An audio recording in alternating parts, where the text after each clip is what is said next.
Good afternoon, I hope everyone's well today. Thank you for watching, it is appreciated. If you find value in this video, consider liking and subscribing, it does help the channel a lot. Two-tier Kia, three-gear Kia, is looking to make us more subservient to the EU than we ever were when we were in the EU, which is what I want to get into in this video. The latest Brexit betrayal we have to deal with. So we will start here first of all. Keir Starmer has said that the UK should move towards a closer alignment with the EU markets if it's in our national interest. The Prime Minister told BBC Laura Kuenssberg that it would be better looking to the single market rather than a customs union for our other alignments in order to protect trade deals with India and the USA. But he ruled out revisiting manifesto promises not to rejoin the EU single market or customs union or end freedom of movement. The commitments are the clearest indication yet that Keir Starmer wants to pursue a closer relationship with Europe in a broader number of areas. The Tories have said that the PM was using Brexit as an excuse for the UK's economic struggles. That's partially true, but we'll get into that in a minute. We continue with the article here.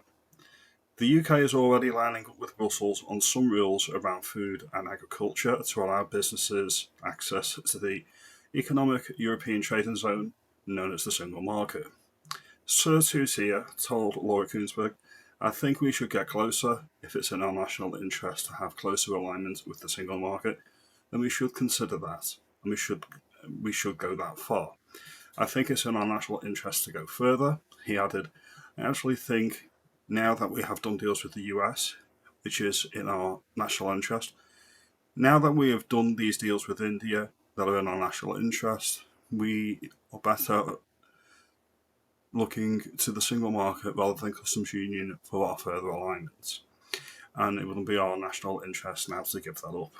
And then he continues, stressing that building a closer economic ties was a sovereign decision. The Prime Minister said that in doing so had led to the best relationship with the EU for 10 years, since we were members. What I'm saying is, there are other areas where we should consider whether it's in our interest to do the same and align with the single market. Now that needs to be considered on an issue-by-issue sector rather than across the board. But we've already done it with food and agriculture, and that will be implemented this year. Two-Tier's comments followed pressure from within the Labour movement to go further on a customs union, with 13 backbenchers backing proposals that would pave the way for such an arrangement in a Commons vote in December. And finally, elsewhere there were concerns being raised that the current negotiations around a youth mobility scheme for British and EU students could end up requiring the UK to sign up to free movement of EU citizens.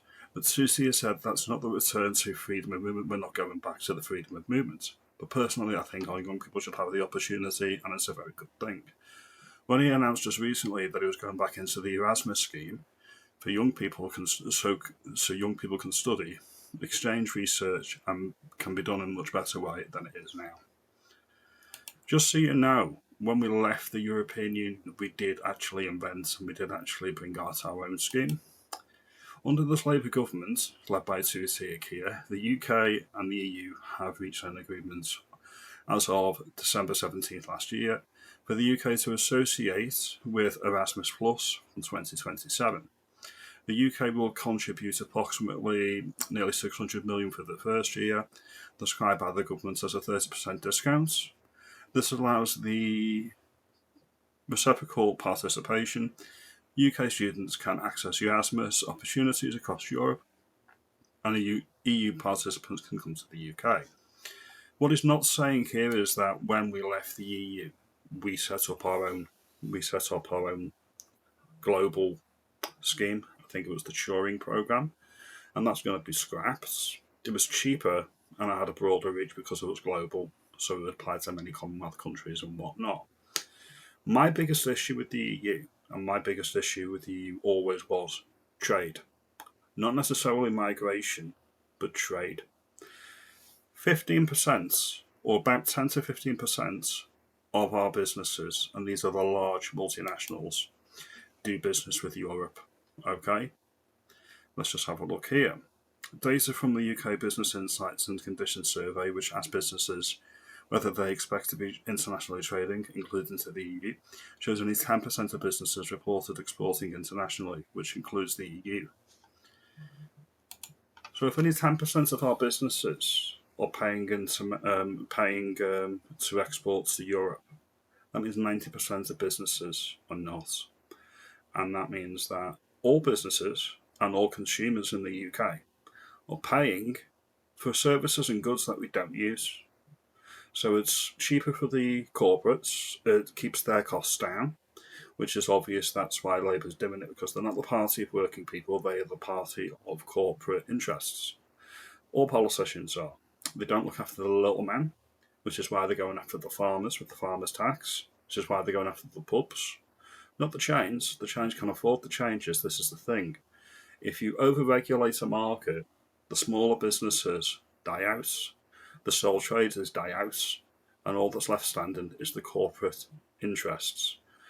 When we were not in the EC before 1973, I think it was, tariffs were a large stream of taxation and revenue for governments. If that revenue stream is no longer there, what happens?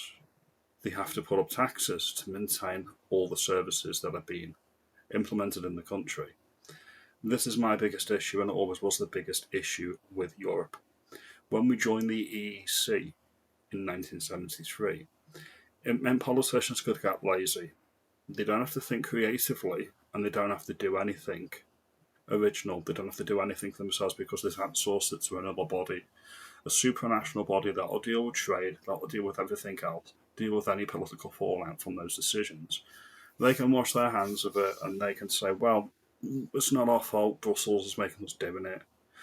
We're doing it because of the EU. This is my biggest issue. It shifts democratic responsibility and accountability away from our House of Commons. And that's my biggest issue with the whole thing.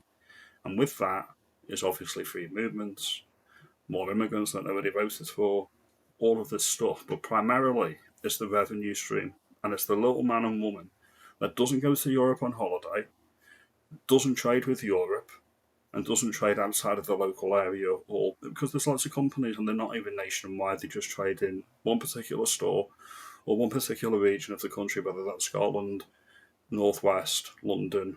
So there's all of these considerations, and Keir Starmer doesn't care about that. The Labour government doesn't care about that either, but we're all paying the cost. And then finally, the most egregious thing that they're looking to do, the negotiators of the EU, this is, they're looking to put in a Farage clause for any deal that Turkey does sign us up to. And what this Farage clause would do, it cannot bind another parliament, alright? Parliament is sovereign, it can make and unmake laws at whim, and the next parliament, that will be controlled by Reform UK, they can do X, Y, and Z and no one can stop them. That is the whole point of parliaments. However, if we sign a treaty under Turkey, he can make it so we have to pay an astronomical sum of money to Europe to renege on any deals that are put in place by Keir Starmer and his cronies in Parliament. And this is what the next fight is going to be. This will prove, once again, that when he says national interest, what he actually means is the corporate interest, the global interest. Any creative thinking that could have been done with Brexit should have been done. This was the Tories' failure because of the Windsor framework. They wanted to align all our standards and whatnot. We've not actually done any divergence from Europe. And now they're looking to sign us back in piecemeal, piece by piece, point by point. And then they can come back to us in 10 years and say, well, Brexit was a wash. Brexit didn't work. We're going back into the European Union. I'm calling it out. I'm calling it out here. This is egregious. I don't agree with it. Your mileage, as always, may vary. You may agree that Turkey isn't selling us out. If you think so, comment below. If you think I'm calling it right, it's because of the mid-wit level of politicians.